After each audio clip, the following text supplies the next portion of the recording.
Vigils are erupting across America. Crowds are singing Amazing Grace. Families embracing in tears. A nation united in grief for a man who preached unity but died from division. From the president's personal phone call to spontaneous TikTok testimonies, the outpouring reveals something deeper than politics. This is not just about losing a conservative leader. This is about losing a voice that could still find common ground in a world gone mad. The tributes expose a truth the killers never expected, that Charlie Kirk's message was bigger than any bullet. His death has awakened something that they tried to destroy. And what comes next will determine everything. So keep on watching. Now, patriots, even in moments of national grief, we must honor our commitments to the sponsors who keep independent media alive. So thank you for understanding as we we present this ad.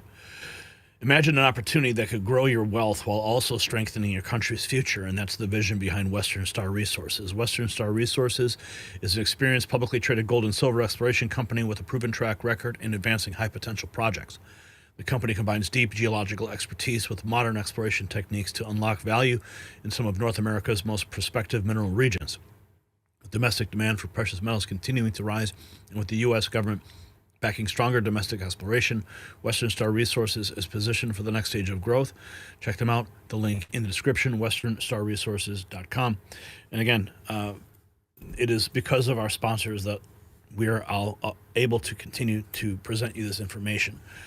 It's not out of insensitivity, but they do support our work. And now we have video just coming in from Thomas McCullough, who is on the scene at the candlelight vigil in Lamont, Illinois. Some of the signs from the heartbroken youth in Lamont holding signs in memory of Charlie Kirk. Your legacy will live on. Charlie Kirk, an Illinois resident, as am I. Next News Network is on site at the beginning of the candlelight vigil.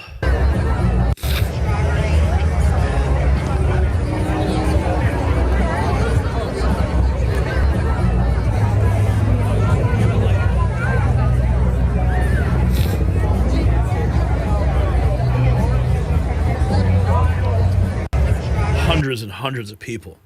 Hundreds and hundreds of people on site to remember Charlie Kirk. This is the original Turning Point USA office location in Lamont.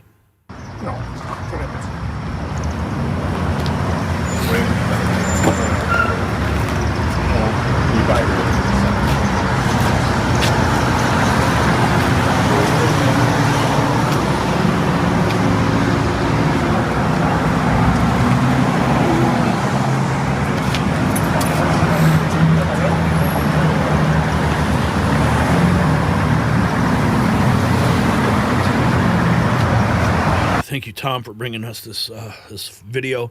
Here's the opening prayer and the crowd beginning to grow in Lamont.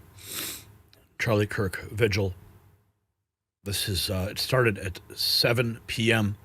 Central Time, and it was to go for an hour. Lord, we come to you today. We come to you humbly. We thank you for our blessing. We thank you for your guidance. We may not understand everything that you do, Lord, but we know that it's done in your time and it's done correctly. It will always be perfect.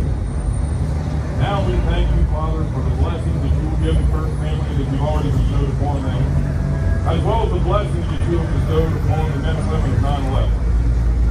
We also thank you for the blessings we have in this country, that you've given us the strength to continue forward and to do the right thing, Lord, in your name.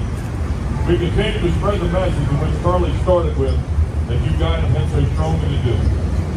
To continue to have our debates and to have them in a cordial manner. We will continue to fight the good fight. And we pray now, Lord, that your peace comes upon this nation, and that we will once again become like brother and sister. Neighbors will treat each other as neighbors. And we can move forward in love. We pray all this in your Son's name, Jesus. And we thank you. Amen. Just a scene from one of the many vigils that are breaking out across the country. Michael Schellenberger weighing in, dropping the hammer, saying what the media will never admit about Charlie Kirk's assassination is not about a deranged shooter, it's about the entire malignant culture that made political violence inevitable. These in particular, look, I think it's not likely to happen, but the people that did this dehumanization need to take responsibility for it. I don't think that it's good enough to just express lament about the assassination of Charlie Kirk. I think the media, the left, the universities in particular need to own up to the fact that they participated in the very dehumanization that they for decades had been criticizing when done by people on the right. So I don't think that healing is going to be possible until there's some acknowledgement of really decade-long dehumanization of roughly half of the country. Look, I think... And we've been seeing it, the rhetoric, the violent rhetoric of the left has been ongoing since, Hillary Clinton, President Trump's, 2016 election. Here's Barack Obama posting this 24 hours ago. We don't yet know what motivated the person who shot and killed Charlie Kirk. But this kind of despicable violence has no place in our democracy. Michelle and I will be praying for Charlie's family tonight, especially his wife Erica and their 2 young children. Well, what motivated that killer was the rhetoric from people in Barack Obama's circle, Barack Obama's party. That's what motivated them. And they dehumanize people like myself, people like Charlie, people like President Trump, so that these moments occur. We have this here. Senator Chuck Schumer, Derek Hunter writes that you play this card when you know it was someone on your team, maybe even an activist your team inspired who did it. Off the press posting this, Senator Chuck Schumer is upset President Trump blamed the radical left for the assassination of Charlie Kirk. What happened? Bottom line is this is a time that all Americans should come together and feel and mourn what happened. Violence, which affects so many different people of so many different political persuasions, is an affliction of America. And coming together is what we ought to be doing, not pointing fingers of blame. Bottom line is this is a time... No, we need to point fingers and blame, because only then will we have justice. President Trump responding to a question outside the Oval Office. How do you want your supporters to respond to this? Charlie Kirk was a big advocate of nonviolence. Here's the president's response. How do you want to see your supporters respond to this? Charlie Kirk was a big advocate of nonviolence and free speech on campus. How do you want your supporters to respond to it? I think that way. He was an advocate of nonviolence. That's the way I'd like to see people respond. How do you want to see your supporters respond to this? Charlie Kirk was a big advocate of nonviolence and free speech on campus. How do you want your supporters to respond to it? I think that way. He was an advocate of nonviolence. That's the way I'd like to see people respond. How do you want to see your... Here's more. The president's remarks outside the Oval Office. Not really. I'm really concerned for our country. We have a great country. We have a radical left group of lunatics out there, just absolute lunatics, and we're going to get that problem solved. I'm only concerned for the country. Now, if you think about what happened, remember when Big Balls was assaulted in Washington, D.C.? What did President Trump do? His response was to clean up Washington, D.C. He saw a member of his own team brutally attacked on the streets of Washington, D.C. He dispatched the National Guard to clean up the city as a result. And what we're seeing now, and I'm speculating here, is, see, Big Balls was a member of the administration working under the Doge Group with Elon Musk. President Trump did not have a long relationship with that person, but he did have a long relationship with Charlie Kirk. And if you could extrapolate the reaction of President Trump with Big Balls attack in D.C., but to apply that same type of reaction to somebody President Trump knew personally on the national level, I think that what we might see next is even more unprecedented with respect to crackdown on the violent rhetoric of the left. And I mean, the crackdown in D.C., but apply that to the national stage. We already know President Trump is launching initiatives in Chicago. Of course, those initiatives were already planned, but I think that these types of initiatives are going to be even more aggressive. Some whack job just spray painted "Kill all Charlie Kirks" on the Seattle Central College sign. This is obviously a threat, but what the far left doesn't realize that this madness is actually catalyzing reasonable Americans now to say we are all Charlie Kirk. President Trump today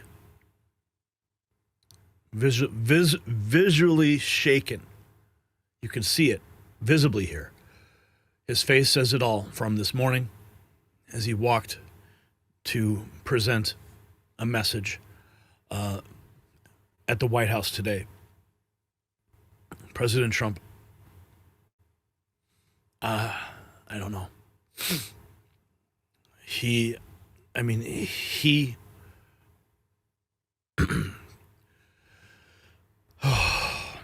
Here's President Trump talking about Charlie Kirk receiving the Medal of Freedom. Before we begin, let me express the horror and grief so many Americans at the heinous assassination of Charlie Kirk have felt. Charlie was a giant of his generation, a champion of liberty, and an inspiration to millions and millions of people. Our prayers are with his wonderful wife, Eric, and his beautiful children. Fantastic people they are. We miss him greatly, yet I have no doubt that Charlie's voice and the courage he put into the hearts of countless people, especially young people, will live on. I'm pleased to announce that I will soon be awarding Charlie Kirk posthumously the Presidential Medal of Freedom. The date of the ceremony will be announced, and I can only guarantee you one thing, that we will have a very big crowd. Very, very big. Before we begin, let me express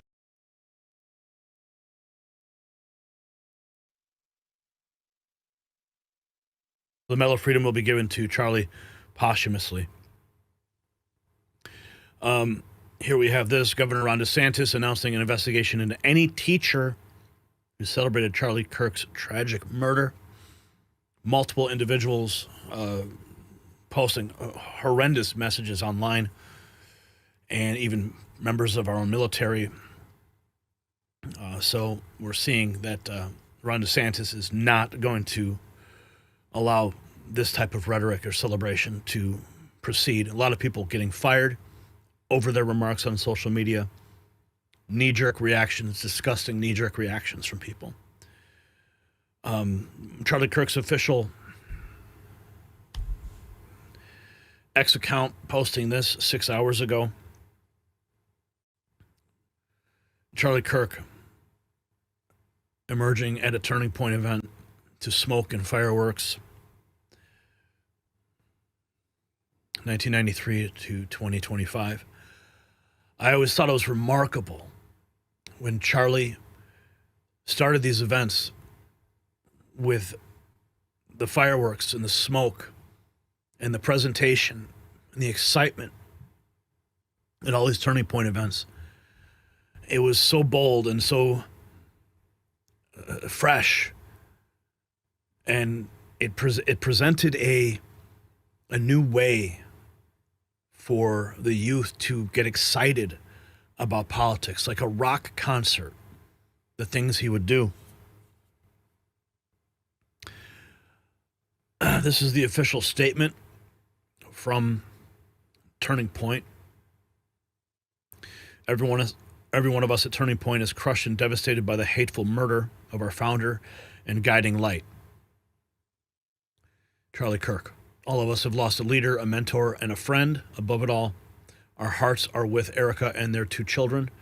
Charlie was the ideal husband and the perfect father. Above all else, we ask you to pray for the Kirks after their incomprehensible loss they have suffered. More than anyone, Charlie believed in the power of argument and good faith debate to find the truth and guide people towards, if not agreement, then at least a mutual understanding.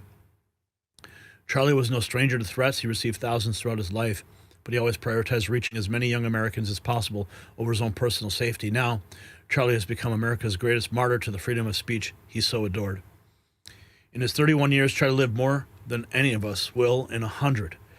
He had an overwhelming passion for life and a deep belief in his power as an individual to make a difference.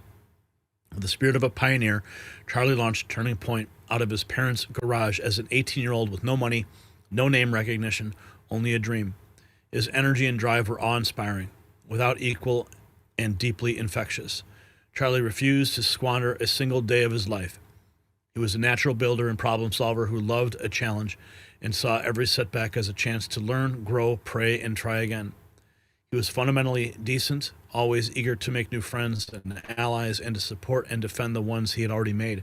His values were timeless, American ones: honesty, forthrightness, duty, loyalty, and fair play. That posted to his official X profile 6 hours ago. President Trump has also signed a proclamation honoring the memory of Charlie Kirk, a champion of liberty and an American patriot. Proclamation on September 10th. Less than 24 hours after Charlie Kirk was gunned down, Democrat Rep. Seth Moulton attacks right-wing extremists as the cause of the vast majority of political violence in the country. We need to be honest as a nation about where this violence is coming from. Then he adds the obligatory attacks on conservatives and guns. Absolutely loathsome and vile. This is the Democrat Party Western Lensman clipping this. And by and large saying we all need to turn down the rhetoric. So let's be serious about where this violence is coming from. Of extremist violent attacks in America, extremist violent murders, 76% are from right-wing extremists, 4% are from left-wing extremists. I condemn that 4%, but we also need to be honest as a nation about where this violence is coming from. And oh, by the way, it's probably an appropriate time to talk about guns, too. You hear a lot of conservatives saying, hey, the only thing we need to do here is get more guns on the street. That's not going to solve this problem. That's going to make it worse. By and large saying we all need to turn down the rhetoric. So let's be serious about where this violence is coming from. Of extremist violent attacks in America, extremist violent murders, 76% are from right-wing extremists, 4% are from left-wing extremists. You see what he's doing here? He's trying to highlight some statistics that were probably manufactured to meet the narrative. What are you trying to say here? That this was a right-wing extremist? The facts don't go in your favor here, sir. They found etchings of anti-fascist and trans messaging on the bullets. Clearly, this individual was left-wing, radicalized. Yeah, you condemn the 4%, but we're talking about this specific moment.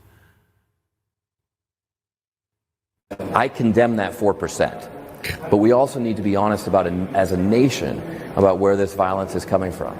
And the violence is coming from the violent rhetoric of the left, who is constantly attacking us.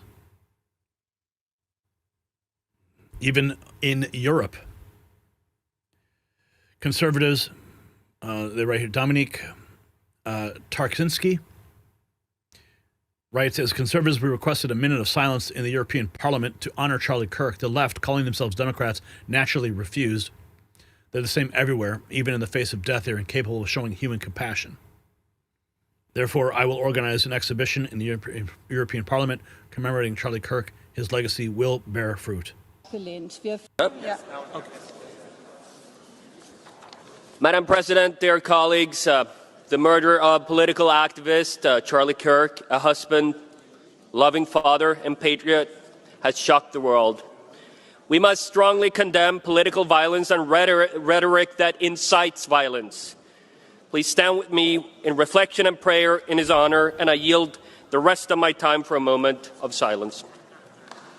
Herr Kollege Weimers, wir haben abgesprochen und Sie wissen, dass die Präsidentin hat eine Schweigeminute abgelehnt. Wir fahren daher fort. Wir kommen zum Bericht von Herrn Stefano Bonaccini. Die Präsidentin hat die Schweigeminute abgelehnt.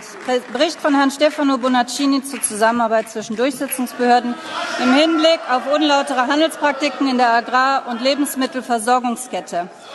Abstimmung, Eintritt in die interinstitutionellen Verhandlungen. Wer ist dafür?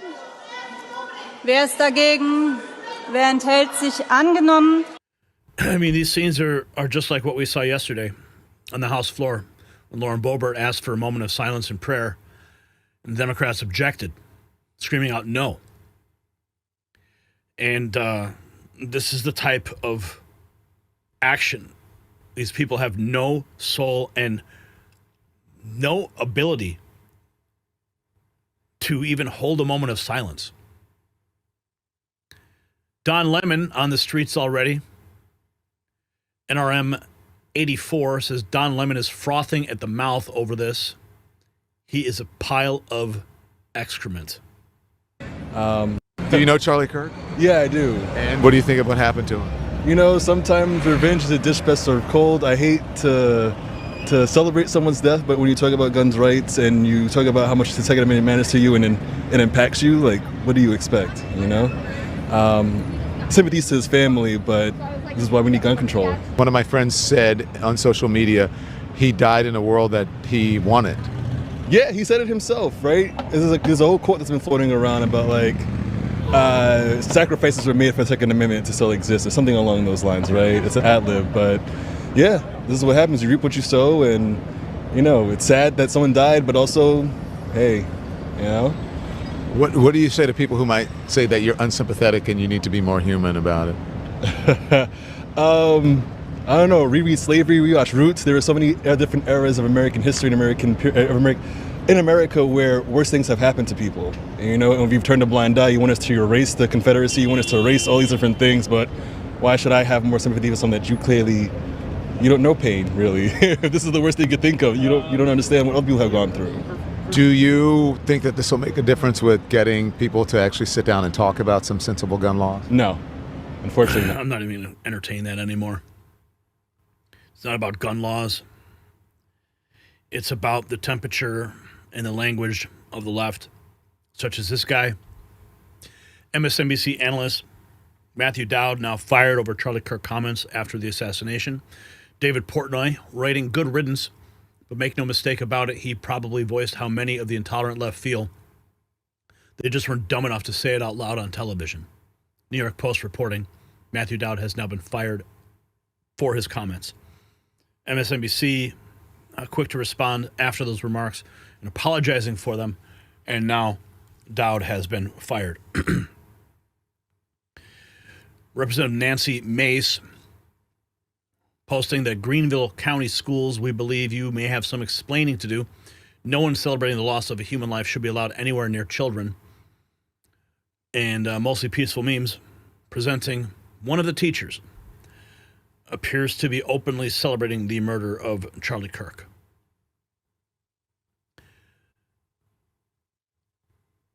Thoughts and prayers to his children, but in my honest opinion, America became greater today. There, I said it. That is what Win Bo posted on their social media. Southside High School Social Studies Department Absolutely disgusting. Bryn Holland, writing The Assassin Who Killed Charlie, thought he was going to shut us up. Instead, he woke us up. Charlie's crime was simple, championing civil discourse. They couldn't stand it.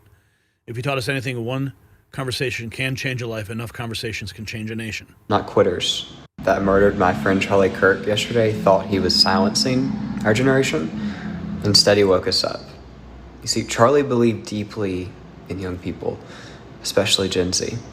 He saw potential in us, even when the culture told us we were apathetic, addicted to screens, and a lost cause.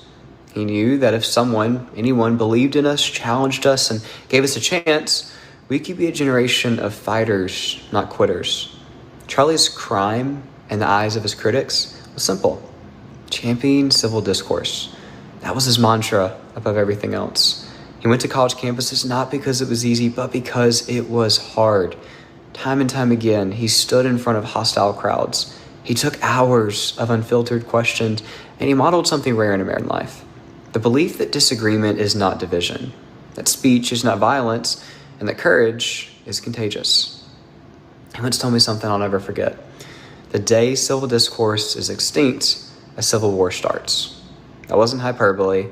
He understood something profound about our moment in history. If Americans lose the ability to talk across differences, the alternative is chaos. Now, sadly, we're inching towards that day. For over a decade now, the left branded Charlie as a villain. They smeared him and his family, and they called him Hitler Jr. They demonized him for daring to bring conservative ideas onto campus, mocking him for speaking to young people who were supposed to be owned by the progressive movement. And now, many of those same voices are feigning shock when their relentless demonization spills into violence. You see, you can't call my friend evil for years, dehumanize him, threaten his family, and then pretend you had no hand in what happened. But Charlie would never want his legacy defined by bitterness or revenge. He modeled something better: courage, faith, and perseverance. Even in the most chaotic election cycles, when the news cycles never stopped and the demands on his time never let up, Charlie always flew home and turned his phone off on Sundays to take his wife and 2 babies to church. He practiced what he preached. Faith first, family always. He reminded us that politics is temporary, but eternity is not. Charlie Kirk was a walking, talking beacon of hope. Now, the responsibility falls on all of us. If you admired Charlie, if you followed him, to honor him by not retreating into silence, but by speaking with courage. If you disagreed with him, honor him by debating with conviction instead of just smearing people. And if you loved him, live out his legacy by making America talk again. Charlie Kirk once told me, "The left may have all the money in the world, but they'll never outwork me." He kept that promise until the very end. Now, it's up to all of us to keep working, to out-hustle, to outlast, and out-talk the culture of silence that wants to shut us down. May his memory not only inspire us, but move us to action. Because if Charlie Kirk taught me anything, it's that one conversation can change a life, and enough conversations can change a nation. That murdered my friend Charlie Kirk yesterday thought he was silencing our generation. We have some new information just coming in, new visuals, that the Charlie Kirk's casket will be flown on Air Force 2 from Utah to Arizona. We have this: FBI Director Kash Patel and Deputy Director Bongino are officially on the ground in Utah at the scene of Charlie Kirk's killing. An FBI press conference is now scheduled to happen within 1 hour. This is all happening now. We're finding out also, following Vance's meeting, his casket will be flown back to his home on Air Force 2. We have some of the visuals from that just in here. Just a moment. I just had those in here.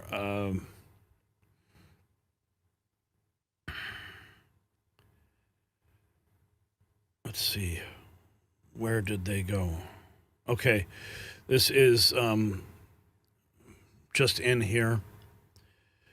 Charlie Kirk's casket arrived at the church and his family attend almost every Sunday. A white hearse carrying his body.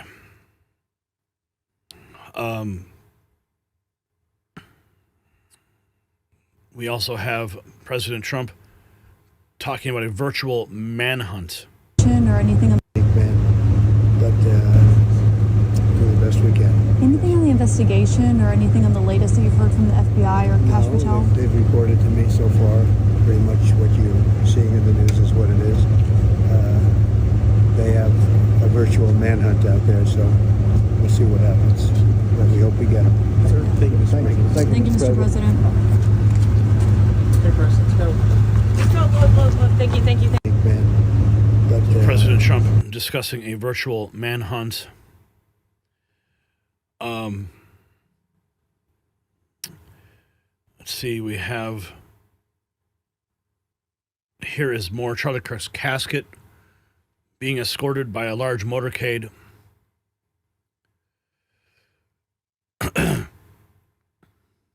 There's the hearse taking his body to the church. Well, Charlie Kirk, emotional day for so many Charlie Kirk supporters and fans from all over the country. And again, very difficult time for Erica, the wife of Charlie, and the two children that he has as well. And now Sky Fox again showcasing just the very raw images right now of Charlie Kirk returning home. Very difficult time for the family, as no doubt this motorcade continues through the streets right now of Arizona, but very, very emotional couple of days ahead, and a life now without Charlie Kirk for the family. Very, very difficult void to carry through. In just moments, we will be getting an update from Fox 10 Phoenix on Turning Point USA. Some more supporters, of course, coming out today, out in Phoenix, to share their thoughts on Charlie, the impact that he had on their lives and on their political views as well. And now we are seeing the hearse continue through the streets right now of Phoenix, making its way ultimately, presumably towards a wake area, where no doubt next week sometime the wake will be happening, probably will be very private. Emotional day for so many. And there's the visual of his casket arriving at the church. Marco Rubio talking about Charlie Kirk. He sounds devastated. Well, Charlie's someone I've gotten to know personally, and it's just heartbreaking to see.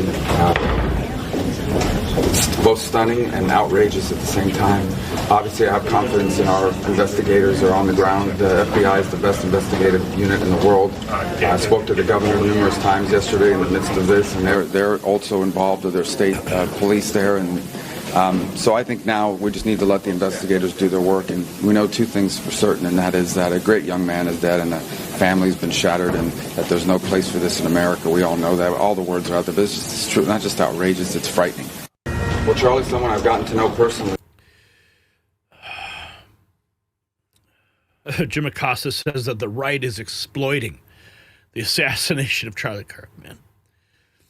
Unfreaking believable. Absolutely. So we don't expect anything less. Yeah, I mean, from Jim Acosta. There's exploitation going on of his death, and it's happening on the right, and it's absolutely disgraceful, and it's sending us down a course where more people are probably going to get hurt. And I mean that to me that's where I kind of held my breath yesterday, is that, you know, I think we're now in a moment, and there's not a whole lot you and I can do about this, Mike. You and I can talk about this until we're blue in the face or red in the face. Yeah, whatever, man. We have this from Jason Chaffetz just a few hours ago. I hope I can get through this part. The president called me, and I was very touched by that. And he talked about his love of Charlie and his family. That man, Donald Trump, is a rock. That guy's amazing. Everything going on in the world. And the president wanted to see how he was doing and wanted to talk about that beautiful lady and his family. And it was a really good conversation. And I'm very grateful that we have a president who cares the way he does. Second thing I got was a call from Kash Patel. Now, I've known Kash Patel, the FBI director, for more than a decade. It's late at night. He's got a lot on his plate. There's a lot of local criticism, concerns from me as well, about what's the FBI doing and how's it doing. But I tell you, I left that call late last night feeling like you have an FBI director who knows what he's doing, and that's pouring every resource, and that they were far ahead of what they could release to the public. And so we wake up this morning and we keep getting these updates. That's right. I thought, that's the FBI that we signed up for. That's the FBI that we want. All these other crap that they do with political and, planning stories and talking to the media, all that. The men and women who actually jumped into action and have the expertise and the resources, I'm telling you, having listened to Kash and have this 10, 15-minute call with him near midnight, I went to bed thinking they're going to get this person and they're going to get after evil. That's the FBI that I signed up for. Wow. That's the one that makes me so proud. And I had just said to Bill Maloogian, it seems like every 30 minutes we're getting all this information, and you, with your prayers and your conversations, you had forecast that. Buck, you were close to Charlie. Yeah. What happens now? I mean, I know you know Erica, and people are so concerned about her, a young mother now, to face the rest of her life and her children's lives without Charlie. It's heartbreaking for everyone who knew Charlie. It's heartbreaking for the whole country, obviously, for the president and Don Jr., who was best friends with Charlie and had been for over a decade. I was getting text messages as this was unfolding yesterday, and I was on air in real time when we were getting updates about what was going on with the hospital. And people were, and just no one could believe it. Everyone was hoping that I could find from somebody close enough to Charlie that it was all going to be okay. I was getting people I haven't heard from in years, in some cases, decades, just saying, tell me that he's going to be okay. And obviously I couldn't do that. And then the FBI is going to be holding a news conference 18 minutes ago. This just breaking, 9:30 Eastern, on the assassination of Charlie Kirk. Damon Imani, who produces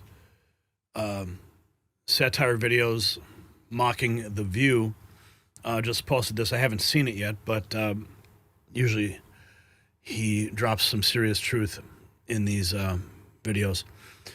This is his response to The View host on Charlie Kirk's assassination. Obviously, this is satire, so... Isn't a fundamental part of being an American that we are able to express our opinions to each other without fear, without this kind of horror happening? And it seems to be something we have been seeing more and more of. And it's not even left or right. It's just people being taken out because of their beliefs. There's just no place for this kind of violence in this country. I am heartbroken over it. I cannot believe that someone would kill another person because they were speaking their beliefs. Well, for years, you and your allies in the media have been conditioning half of the country against the president, his supporters, and figures like Charlie Kirk. Trump is Hitler, his supporters are fascists, right-wing extremists is danger to our democracy, they're Nazis, you know the words. Yet you seriously sit here acting surprised when lunatics who believe your words decide to take matters into their own hands. Your side burn and loot every time things don't go your way. Your side tried to assassinate the president multiple times. Your side burned Teslas all around the country and wanted Elon dead. Your side assassinated Charlie Kirk. Your side is currently celebrating it. So don't talk to me about, well, this is not a left and right issue.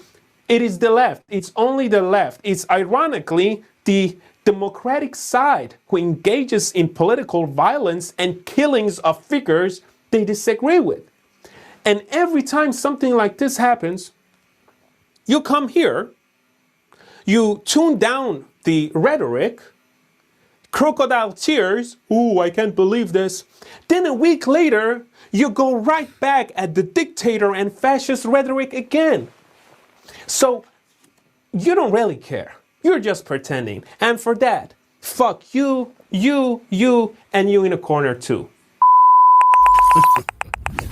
Yeah, well said. Well said. Damon Amani.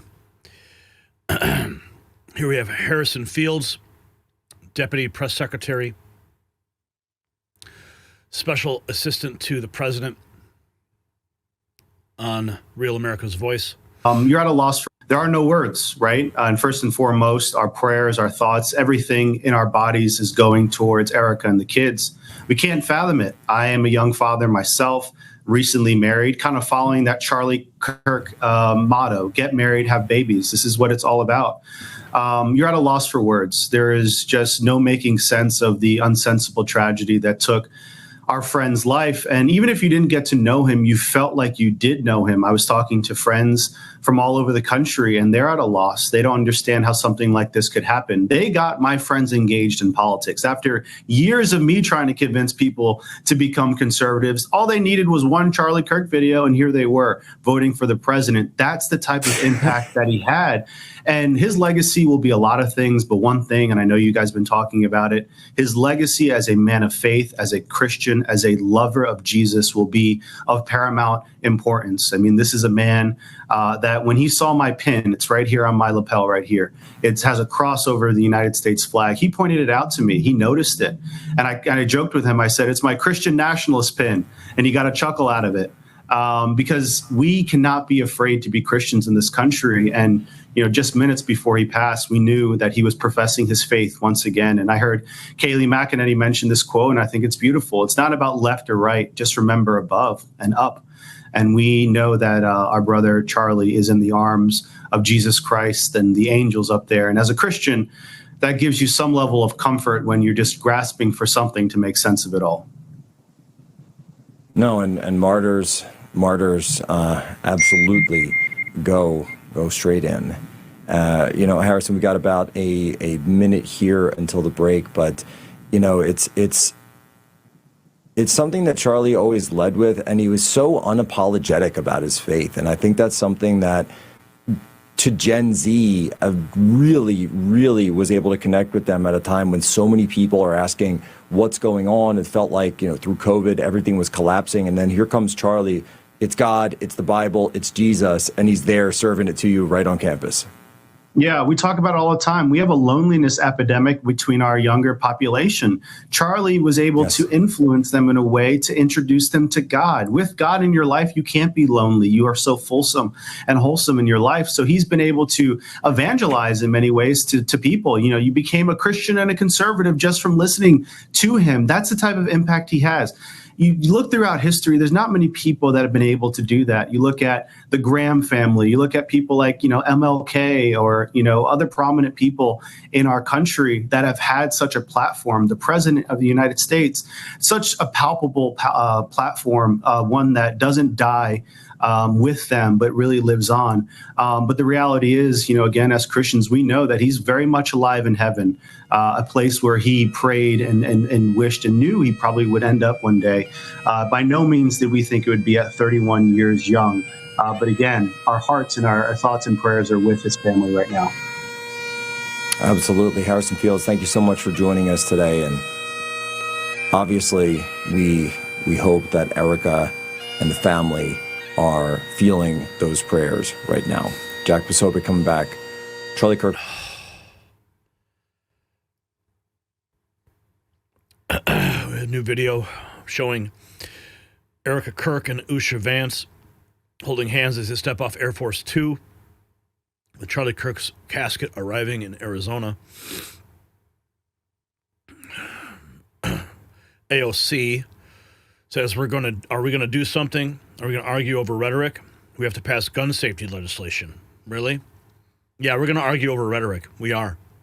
Because it's the rhetoric of the left that dehumanize people like Charlie to allow these moments to happen. No, there's no gun law that would have prevented this. People posting visual representations of Charlie Kirk in heaven now. More visuals of the shooter are emerging. And you can see a backpack. And people are pointing out in these images his leg. You can see something in the leg there. And it looks like that might be the rifle barrel. Another visual of the shooter, alleged shooter, in the stairwell. Another picture here. It's hard to say what is on the shirt. I'm sure we'll have more clarity on that.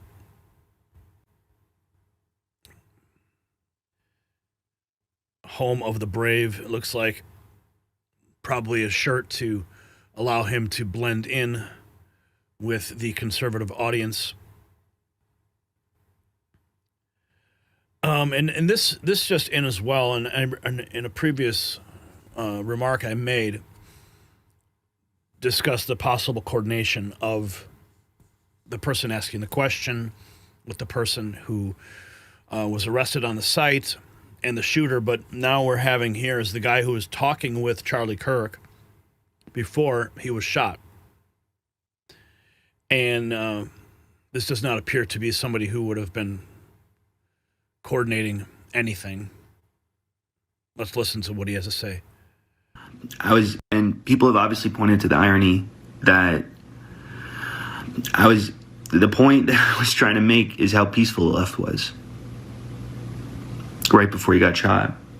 And that only makes sense if we stay peaceful. And as much as I disagree with Charlie Kirk, I'm on the record for how much I disagree with Charlie Kirk, but like, man, dude, he is still a human being. Have we forgotten that? Are we crazy? Like, and people have obviously pointed to the irony that the point that I was trying to make is how peaceful the left was right before he got. FBI Director Kash Patel announcing a $100,000 reward for information on the person who took Charlie Kirk's life. This beautiful meme, Charlie Kirk with Jesus, a microphone in the foreground, cartoon rendition. Do you think someone will pick it up, Lord? And the Lord saying, somebody will, Charlie. Someone will. Here we have more people pointing out the imagery. Because the video that was released by TMZ showed what appeared to be the assassin limping. But the assassin does not appear the assassin was limping after, according to the video footage. But you can see the gun clearly in the leg of the shooter, the right pant leg. The circle there appears to perhaps be the scope or some type of protrusion from the rifle. Here, more highlighting of that image. And this is the video that was released by TMZ of the alleged shooter walking with the limp because the gun would prevent them from fully bending their leg. So the images, the still images we're seeing are presenting more corroboration on the individual carrying the weapon in their leg, pant leg. We are standing by to bring the press conference as it comes in. Here is Ben Shapiro weighing in, saying we will never stop debating and discussing. We will never stop standing up for what America is and what should be, and we will never let Charlie's voice die. For those who would stop us, I have 2 words for you. F you. Now, it's still up to us. I saw a lot of rumors online today. I was made aware of this by my team, that I canceled some sort of college tour. That's bullshit. I saw those rumors. They are false. I will be coming to college campuses, many of them this year.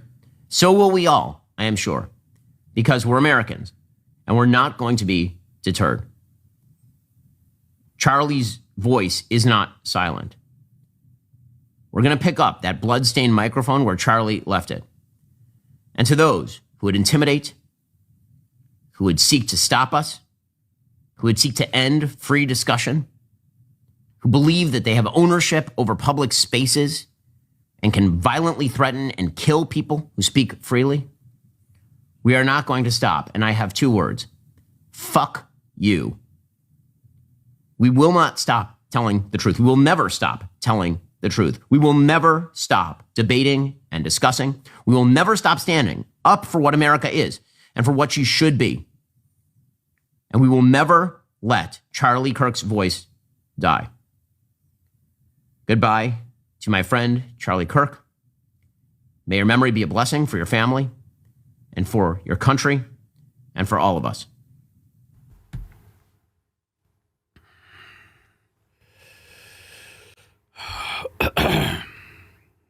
Charlie Kirk inspired a generation. I've been invited. So when I learned about what happened to Charlie Kirk today, it was like a punch in the gut. Because like Charlie, I'm a Christian, I'm a father, I'm a husband. Even though he might not have known it, his movement had a big effect on my life. I've been invited to several of his company Turning Points events over the last several years. And the first time me and my wife went to one of the events, we were blown away because we didn't realize how big the conservative movement was until we went to a Turning Point event and we realized how much we're not alone, that there are thousands of people who hold some of the same beliefs that we do, that want the best. And that's what's going to happen. Thousands of people will be rising up to pick up that microphone. So we are standing by for the press conference that is about to begin on the assassination of Charlie Kirk. And we'll bring that to you live as it comes in. Here is AOC. I mean, I think what has just transpired is tremendously disturbing. It is the latest evolution, instance of political violence in the United States, and it must end. What message do you have to your fellow lawmakers regarding the political environment? What message do you have to your fellow lawmakers regarding the political environment and the rhetoric that has been put out in the media? You know, beyond rhetoric, we need to talk about action. And we need to talk about, yes, there are words, but most importantly, we are in a job of leadership. We are in a job of action. We are in a role and a position where the American people are looking to us to do something about this. And every single day, people are dying due to gun violence in America, and every single day there are people in this building that continue to vote against doing anything.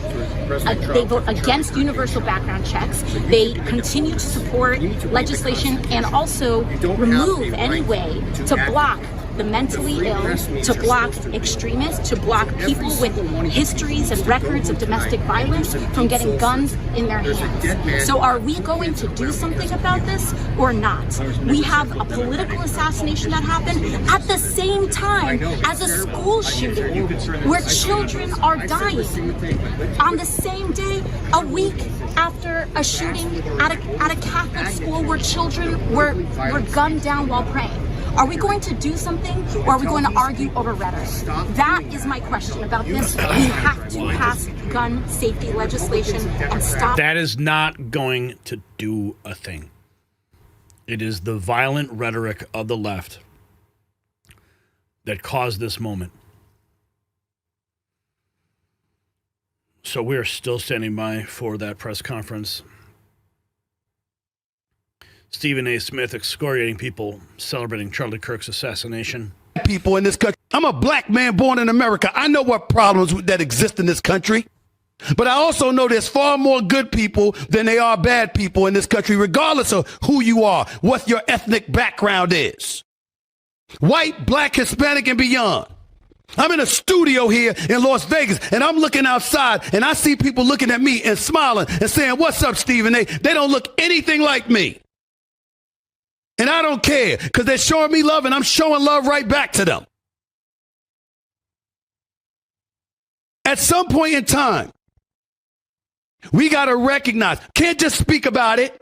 Can't just give lip service to when such a vile act takes place. And we're going to give lip service to the tragedy of the moment, and then within 24 hours, we move on with our lives like nothing happened. Something did happen. Don't care what his political beliefs were. I don't care what he felt. I care about the fact that a man was gunned down in front of two of his children who are 5 years of age or less. That he's dead at the age of 31. That his wife is a widow. That his children are fatherless.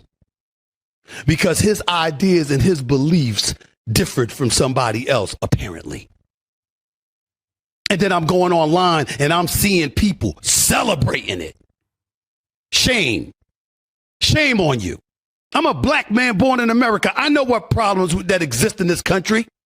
But I also know there's far more good people than there are bad people in this country, regardless of who you are, what your ethnic background is. White, black, Hispanic, and... We have Officer Lou posting this. Potential escape route.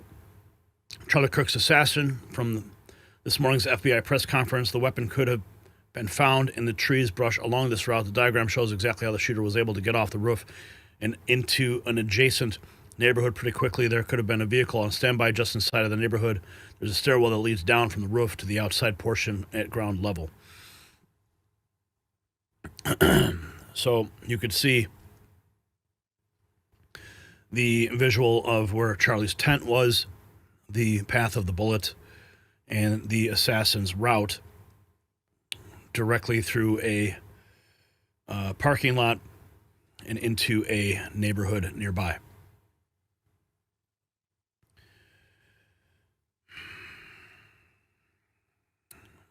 Let's see. We have Timcast News posting Kash Patel and senior FBI agents on the ground at Charlie Kirk's assassination site.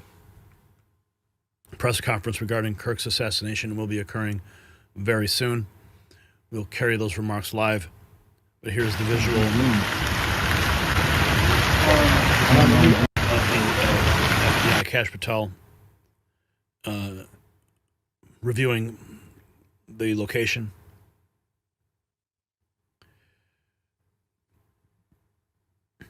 Mike Rowe discussing the assassination. It feels like someone shot the First Amendment.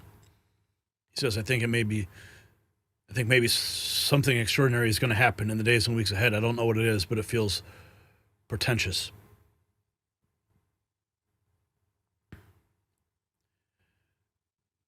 Here's a longer cut of the Joe Rogan and Charlie Sheen reaction. Guys out there just said it was confirmed that he's dead. In the lobby was just... I've been looking. I haven't seen anything that said confirmed. Whoa. Murder for having a different opinion from somebody else. Yeah. Different ideology from somebody else. Yeah. Yeah. I mean, I don't know. Beliefs that didn't align. Did it or, yeah. I'm sorry? Dead? Yeah. Rest in peace. According to Fuck. Fox News. Jesus. 27 years old, maybe? 30? Do they even have a suspect? I don't know. That's why I don't. I'm literally trying to track it all on Twitter, and it's all. Fuck. Nobody deserves it. He doesn't deserve that. Nobody deserves that. So, were you saying that MSNBC had a crazy take on it? Mm-hmm. What was their take? I mean, I'm literally just reading Twitter, so I didn't see the video. I just saw people talking about tweets of it. I'll pull it up though. Let me see. Fuck. And even now, they could have taken it down. It was It's possible that this is a live reaction of the moment that the news reached them. Tweet or a video? I'm doing the show while I'm trying to figure it out. Right. No, I understand. I think they were live on the air and people clipped what they were talking about. It's not a tweet. It's not on their Twitter account or anything. What a crazy take. Like, it might not have been someone assassinating someone for the wrong opinion. Huh. Fuck. Why is someone aware of daily? Mm-hmm.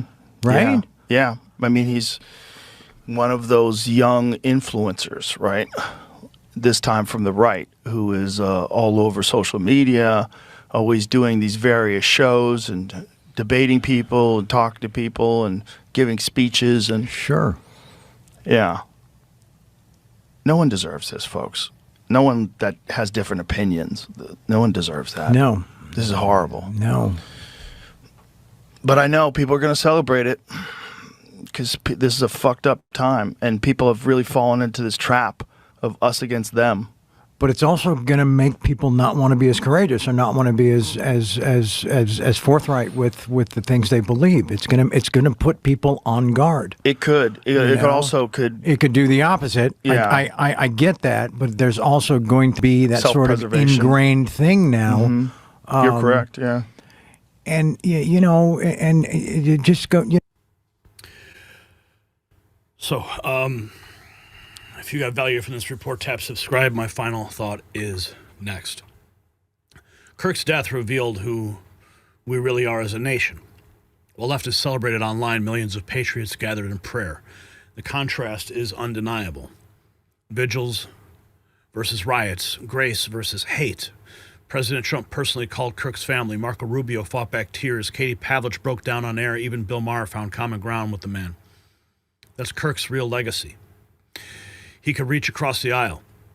Rabbi Mentz called him the Abraham of our times, and watching these tributes, you understand why. He didn't just preach unity, he lived it. And now TikTok floods with former Democrats abandoning their party after witnessing the venom spewed at a murdered father.